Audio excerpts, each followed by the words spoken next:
guys, welcome back to my system design series. If you are new to this channel or new to this playlist, then let me tell you that we are covering DDIA book of system design. Up till now, we have completed up to chapter number 6 of DDI system design book, and we have started chapter number 7, that is a transaction.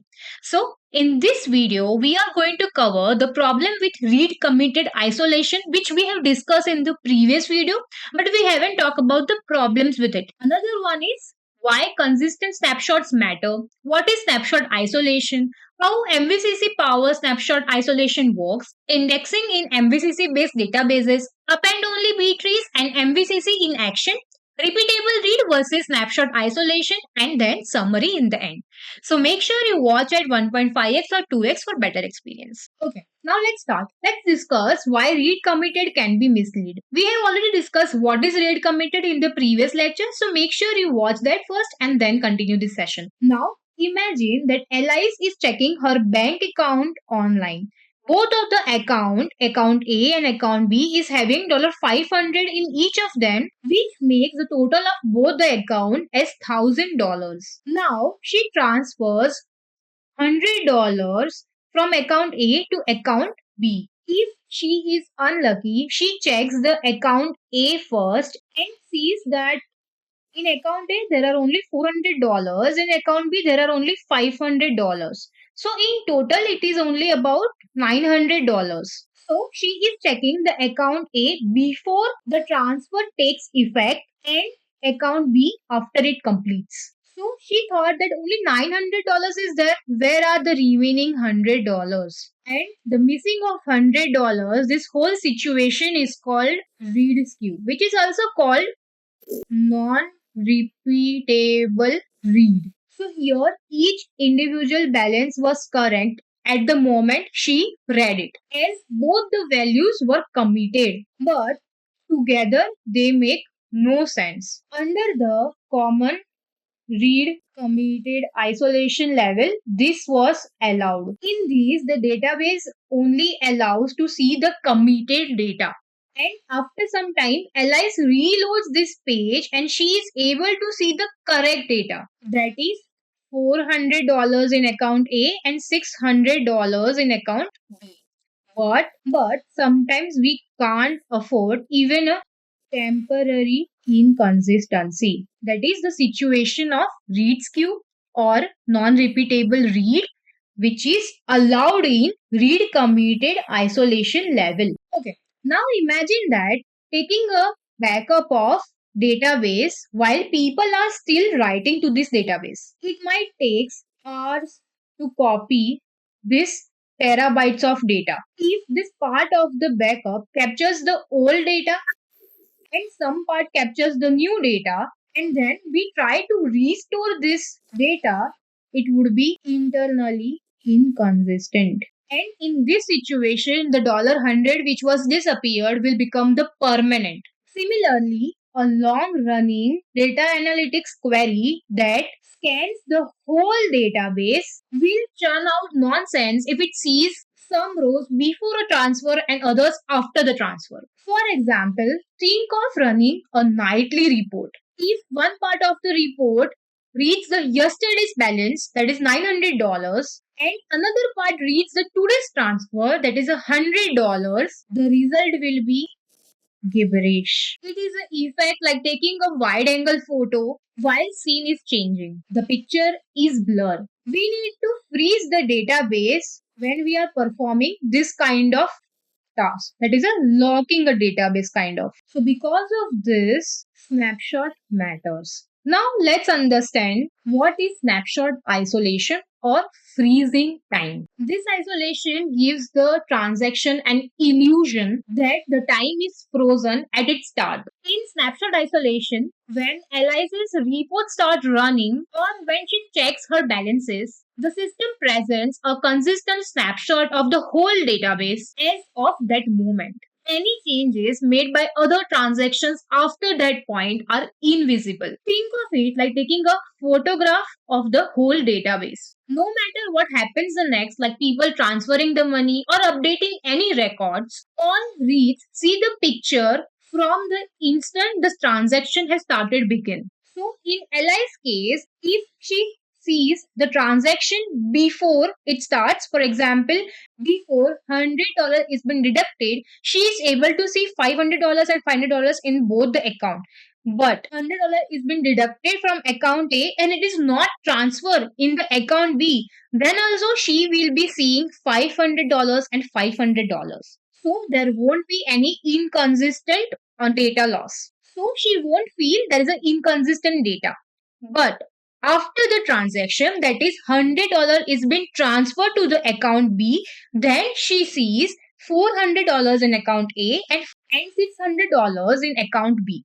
So the conclusion is a snapshot, that is a photograph of the database, is being taken before the transaction is being started, and this is the snapshot after the transaction has been completed. So in total, her data is not lost and she won't feel that there is a inconsistent data. In other words, the phantom $100 that was vanished in the previous example, that phantom $100 never vanishes in front of her eyes. So snapshot isolation is boon for long running and read only operations like backups or analytics. It is much easier to reason about a report or a backup when all the data is from the same point of time. When transaction operates on a consistent snapshot frozen at particular point in time, it is much easier to understand. In practice, many databases support the snapshot isolation. For example, PostgreSQL, Oracle, MySQL, SQL Server, all of this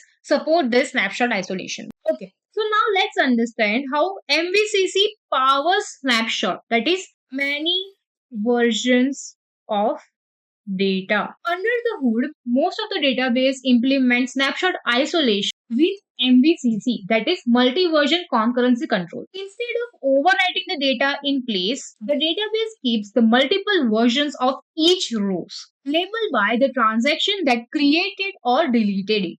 Here is how it works. Each transaction gets a unique ID. When a transaction inserts or updates a row, that change is tagged with its transaction ID as created by. Similarly, when a row is deleted or suspended by any update, the old version is tagged with the deleted by ID, which is also written as, that is deleted by, just like this. So in effect, the table might have the rows. For example, the field like version 1 created by transaction 100 and deleted by transaction 200. Similarly, version 2 created by transaction 200 and deleted by transaction 300. And so on. None of this version ever truly erased immediately. The system just keeps a track of which version is current, or historical. For that, MVCC uses visibility rule. At the start of your transaction, for example, transaction, the database ignores any rows where created by is still in progress. That is not yet committed. Or where created by is greater than 250, that is a future transaction. It will also ignore any version row where the deleted by is less than or equals to 250 because that version was deleted before or during our snapshot. In short, transaction 250 only reads the rows created by transaction 249 or earlier and not yet deleted by older transactions. All newer or in-flight changes are invisible, which gives a clean snapshot. So here is the quick summary. When a transaction starts, the system notes all other ongoing transaction. Any writes by this in-progress transaction are ignored for this snapshot. Another is any writes by a transaction with higher ID or the IDs that started later are also ignored. Then everything else, that is writes by already committed earlier transactions, is visible to you. These rule set means you get exactly the state of the database as of your start time. So for that, imagine a stack of event logs. Each transaction writes are like adding pages to the log. When you begin, you pick a page number and only read the pages up to that point. Anything that is added later, it will be in the different part of the stack. You simply don't look at it. Okay, so now let's talk about indexing under MVCC. In MVCC, indexes often have to point multiple version of the record. So one strategy is to have the index that contains entries for every version and then let query filter out the ones not visible in this snapshot. For example, Couch database, Datomic uses append-only B trees. They never overwrite index pages in place. And the query engine checks the created by and deleted by or deleted by to pick the right one. PostgreSQL also uses the similar approach. It keeps multiple index entries for multiple versions of a row. The index itself doesn't know which version is visible. So, an index scan will retrieve all the version and then check the main table or key to see which is current one. Older index entries are eventually cleaned up by vacuuming once those versions are no longer needed. In practice, this means your search on the index might find the tuple that was updated. The engine then checks the row's transaction IDs to decide if it should be written. In simple terms, think of the index as multi-version directory. It have the two bookmarks for LIC's row. One for the older version and one for the newer version. The database will open the bookmark, look at the version tag and choose you only the one that is valid in your time slice. Okay, so now let's discuss append-only B trees in CouchDB and Datomic. Some databases take MVCC even further with append-only B trees. Instead of updating a B tree node in a place, they write a new copy of modified page at the end of the file. For example, before it was just a data having the A, then instead of updating A as a B, they are just making as A and then here appending B below that. CouchDB and Datomic are the examples of that. The advantage is clear. Old version of the page remain on the disk, so snapshots are implicit. And new writes just appends the fresh data. MVCC in traditional database, for example, PostgreSQL, Oracle, MySQL, and append-only B trees in CouchDB and Datomic are example of the same thinking. It is better to structure your writes as append-only logs than to perform destructive overrides. In effect, every update will become a new event or page, so all data versions naturally coexist. Okay, so now let's move forward. Let's discuss why repeatable read versus snapshot isolation. Different databases uses different names for the same isolation level. The SQL standard never had a term for snapshot isolation because it predates the idea. It defined an isolation level called repeatable read, which sounds similar. Many systems call the snapshot isolation as repeatable read to match the standard times. For example, PostgreSQL's and MySQL's repeatable read level is equal to MVCC snapshot isolation. So both of them are same. But Oracle did the opposite. Its serializable mode is seriously the snapshot isolation under the hood. So if you set repeatable read level in PostgreSQL MySQL, then you will get MVCC snapshot isolation. But if you set serializable mode in Oracle, then you will get snapshot isolation. So because of this, you have to read all the database documents, not just trust the name of it. So the key takeaway is snapshot isolation guarantees no read skew and repeatable read. In many systems, actually does that. Serializable was supposed to be the strongest, but in some MVCC system is effectively same as snapshot isolation, with or without additional conflict checks. So now let's do a quick wrap up.